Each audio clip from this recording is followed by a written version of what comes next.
MB শেষ আর সাথে সাথে নেটও বন্ধ।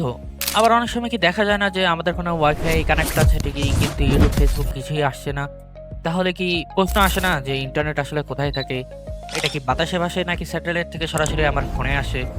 হ্যালো বন্ধুরা, স্বাগতম অনিক স্টুডিওতে। আমি অনিক হোসেন। আজ আমরা একদম সহজ ভাষায় বুঝে নেব ইন্টারনেট আসলে কি, ওয়াইফাই, মোবাইল ডাটা আর ব্রডব্যান্ডের ভিতর পার্থক্য কি, আর ব্রডব্যান্ড বা ডাটা কানেকশন ছাড়া ইন্টারনেট কেনই বা চলে না। তো চলুন শুরু করা যাক। শুরুতেই আপনাদের একটি কমন ভুল ধারণা ভেঙে দিই।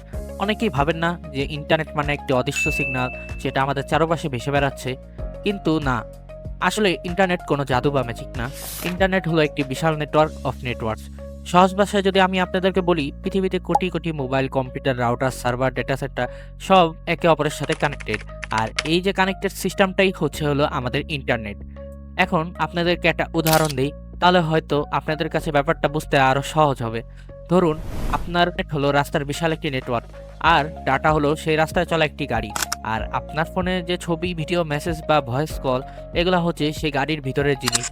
যখন আপনি ইউটিউবে একটি ভিডিওতে ক্লিক করেন, বা ফেসবুকে কাউকে একটি মেসেজ পাঠান, বা গুগলে কিছু লিখে সার্চ করেন, তখন আসলে ডাটা এক জায়গা থেকে আরেক জায়গায় যাতায়াত করে।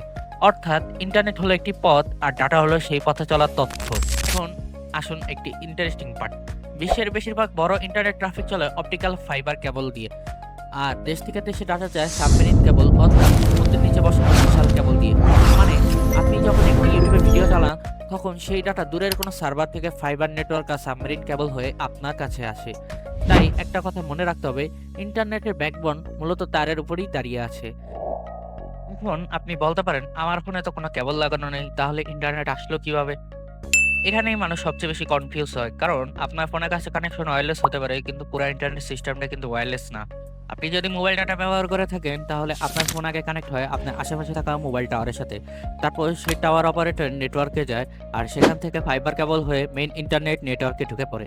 আর আপনি যদি ওয়াইফাই ব্যবহার করে থাকেন, তাহলে আপনার ফোন কানেক্ট হয় রাউটারের সাথে। আর রাউটারের যেহেতু নিজস্ব কোনো ইন্টারনেট নাই, রাউটারের পেছনে যে ব্রডব্যান্ড বা ফাইবার লাইন আছে, সেটাই ইন্টারনেট কানেকশন নিয়ে আসে।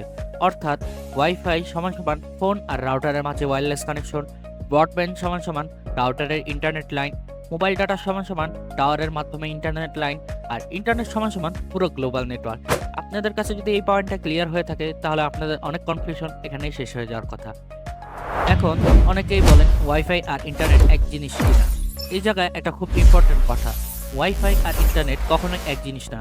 অনেক সময় ওয়াইফাই সিম্বল ফুল দেখায় কিন্তু ইন্টারনেট চলে না। কেন? কারণ আপনি রাউটারের সাথে কানেক্টেড আছেন ঠিকই, কিন্তু রাউটারের ব্রডব্যান্ড লাইন যদি বন্ধ থাকে বা আইএসপি এর সমস্যা থাকে, তাহলে ওয়াইফাই থাকবে ঠিকই কিন্তু ইন্টারনেট আসবে না। মানে ওয়াইফাই শুধু একটি লোকাল ওয়্যারলেস লিঙ্ক, এটা নিজস্ব কোনো ইন্টারনেট নাই। এবার আমি মেইন প্রশ্নে আসি, ব্রডব্যান্ড বা ডাটা কানেকশন ছাড়া ইন্টারনেট কেন চলে না? কারণ ইন্টারনেট ব্যবহার করতে হলে আপনাকে কোনো না কোনো ইন্টারনেট সার্ভিস প্রোভাইডার অর্থাৎ আইএসপি এর নেটওয়ার্ক ব্যবহার করতে হবে, যেমন গ্রামীণ ফোন, রবি, বাংলালিংক, টেলিটক, অথবা আপনার এলাকায় থাকা ব্রডব্যান্ড কোম্পানি। এই কোম্পানিগুলো কি করে? ওরা international ব্র্যান্ডউইথ, fibre line, tower, router, equipment সব মেনটেন করে এবং আপনার বাসা বা ফোন পর্যন্ত কানেকশন পৌঁছে দেয়। আপনি যখন ডাটা কিনেন বা ব্রডব্যান্ড বিল দেন, তখন আসলে আপনি ইন্টারনেট ব্যবহার করার অ্যাক্সেস কিনে নিচ্ছেন। এটাকে যদি আমি খুব সহজভাবে বলি, ধরেন একটা হাইওয়ে আছে, আর সেই হাইওয়ে দিয়ে চলতে হলে আপনার একটি অ্যাক্সেস লাগবে, আর আইএসপি আপনাকে সেই অ্যাক্সেস দেয়। আর যখন আপনার এমবি শেষ হয়ে যায়, বা প্যাকেজ এক্সপায়ার হয়ে যায়, বা ব্রডব্যান্ড বিল বাকি থাকে, বা লাইন ডিসকানেক্ট হয়, তখন আইএসপি আপনার ডাটা ট্রাফিক আর অ্যালাউ করে না। ফলাফল কি হয়? ফলাফল আপনার ইন্টারনেট তখন আর ব্যবহার করা যায় না। তাহলে কি সব ইন্টারনেট স্যাটেলাইট দিয়ে চলে? না, আসলে স্যাটেলাইট ইন্টারনেট আছে, যেমন স্টারলিংক সবাই চিনি আমরা, কিন্তু আমরা যেটা এভরিডে ইউজ করি, তার বেশিরভাগ আসে ফাইবার আর কেবল বেস নেটওয়ার্ক থেকে। স্যাটেলাইট ইন্টারনেট সাধারণত বেশি দরকার হয় রিমোট এরিয়া, পাহাড়ি এলাকা, সমুদ্র, দুর্গম অঞ্চল। আর অনেক ক্ষেত্রে ফাইবারের তুলনায় এর খরচ বেশি হয়ে থাকে এবং লেটেন্সিও বেশি হতে পারে। তাই সাধারণ ব্যবহারকারীরা ইন্টারনেট এখনো মূলত ফাইবারের উপর নির্ভরশীল। এখন আর একটু বেসিক আইডিয়া জানলে হয়তো এই পুরো ব্যাপারটা আপনাদের কাছে কমপ্লিট হয়ে যাবে। সার্ভার কি? সার্ভার হলো বড় পাওয়ারফুল কম্পিউটার, যেখানে ওয়েবসাইট, ভিডিও, অ্যাপের ডেটা স্টোর থাকে। যেমন আপনি ইউটিউবে যখন ভিডিও খোলেন, তখন ওই ভিডিও আপনার ফোনে তৈরি হয় না, ওটা আসে ইউটিউবের সার্ভার থেকে। আইপি অ্যাড্রেস কি? ইন্টারনেটে প্রতিটি ডিভাইস বা সার্ভারের একটা অ্যাড্রেস থাকে, এটাকেই বলা হয় আইপি অ্যাড্রেস। কিন্তু আইপি অ্যাড্রেস মনে রাখা কঠিন, তাই আমরা সহজ নাম ব্যবহার করে থাকি, যেমন youtube.com, facebook.com, google.com। এই সহজ নামগুলোকেই বলা হয় ডোমেইন নেম। মানে ডোমেইন নেম হলো অ্যাড্রেসের শর্ট ভার্সন। এখন একটা মজার প্রশ্ন, ইন্টারনেটের মালিককে? আমরা অনেকেই ভাবি না যে যারা ইউটিউব, ফেসবুক কোম্পানির মালিক তারাই হয়তো ইন্টারনেটের মালিক। কিন্তু না, এটা হলো ভুল ধারণা। উত্তর হলো ইন্টারনেটের কোনো একক মালিক নেই। এটা হলো একটি ডিসেন্ট্রালাইজড সিস্টেম। মানে অনেক ISP, cable company, data centre, exchange point, standard organisation সবাই মিলেই এটা চালিয়ে রাখে।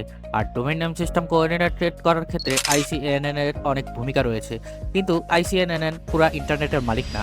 তো বন্ধুরা, আজকের ভিডিও থেকে আমরা কি শিখলাম তা যদি আমি এক লাইনে সামারাইজ করে বলি, ইন্টারনেট হলো পুরো পৃথিবীর কানেক্টেড নেটওয়ার্ক।